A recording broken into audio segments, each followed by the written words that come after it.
Can the stock market continue to climb higher?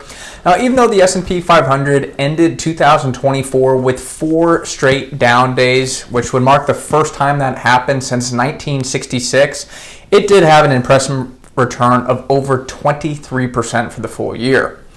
While it was a great year, I find it even more impressive considering 2023 had a return over 24%. This means the 2-year return for the index was a staggering 53.2%.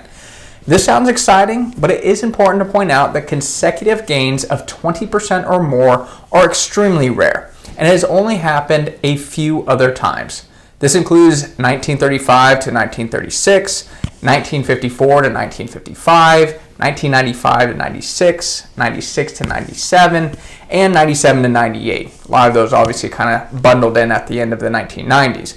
But the following year returns varied for these periods, as 1937 saw a decline of 38.59%. 1956, that saw an increase of 2.62%, but that was followed by a 14.31% decline in 1957. The tech boom was extremely crazy, as the good times rolled on for several years as we discussed, and even in 1999, that almost hit a 20% return as well, with a gain of 19.53%.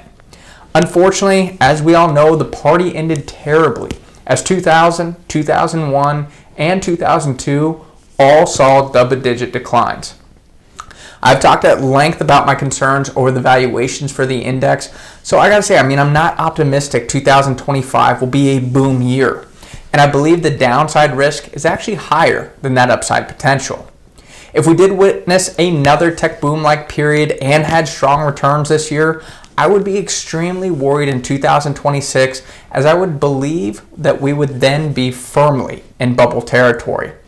The concentration of the index in the tech names, and in particular the Mag 7, is also extremely concerning, as they are a major reason for the gains we have seen the last 2 years, and if they don't continue to move higher, the index would likely stall or possibly even fall.